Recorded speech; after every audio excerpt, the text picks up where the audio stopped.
We're now on Taharot, Perek Aleph, Mishnah Dalet. Fourth Mishnah, the first chapter of Masechet Taharot. This is actually a direct copy of Masechet Chulin, Perek Tet, Mishnah Aleph.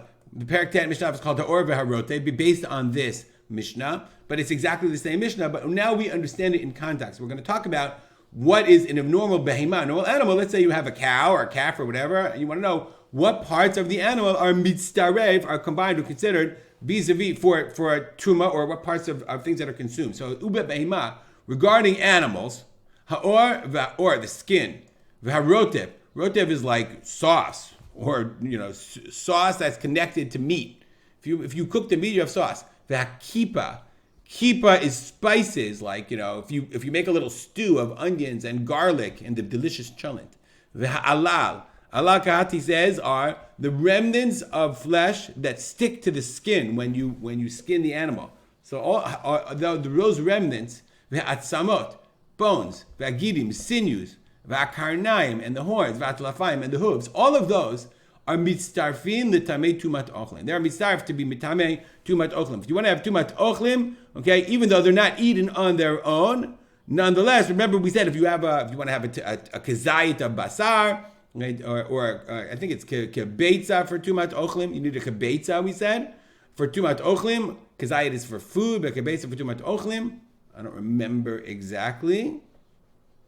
Now I remember through the magic of pausing. If to transfer tumah to another food, it has to be a kebeitza.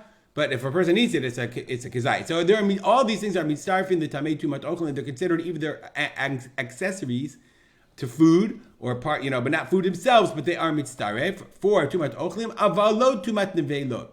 If it's a kosher, if shechted properly, that's one thing. But if it's nevela, then they're not mitzaref. That's basar nevela. Remember, animals that are not slaughtered properly, even if it's a kosher animal, okay, these things are not considered not mitzaref. If you have almost a kazayit and you have a little bit of animal bone of nevela, it's not mitzaref in order to be mitameh.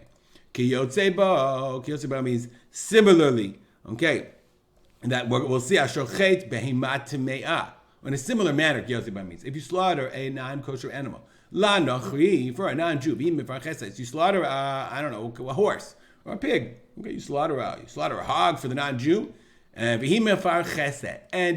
still mefar chesed. It is still trembling. The animal is it's not considered 100% dead yet.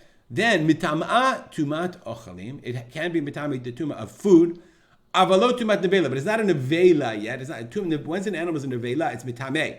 But it's not a nevela ad shetamut or ad sheyatizat rosha, until it actually dies, or if you cut off its head, even though it's still trembling, then it's called has tumat nevelot. But before then, if you actually did a regular shchita, since shchita for a behema makes it will give it the status of tumat ochelin, this tumat of food, it can have this tumat of tumat ochelin, the tumat of food, but it can't be tumat nevelot until after it's actually dead.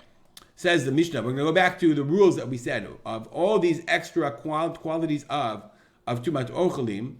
Okay, riba letamei tumat ochelim. So the Torah included or added the tumah of tumat ochelim mimashe riba letamei tumat nevela, from that which it included for tumat nevela. Meaning all of these other things, or rotev, kipa, right, the little juices and the sauce and the spices and the bones and all that, the Torah included as tumat ochelim, had greater inclusion from that which was included of tumat nevelot. Because if the animal's in nevela, then if you cook it, the spices don't count, the horns don't count, all of those things don't count vis-a-vis the requirement for tumah of nevela, tumah of an animal that has been improperly killed. Let us stop here. We'll dedicate our learning to memory of my father, Rav Simcha ben Yitzchak Kalman. Make it a great day.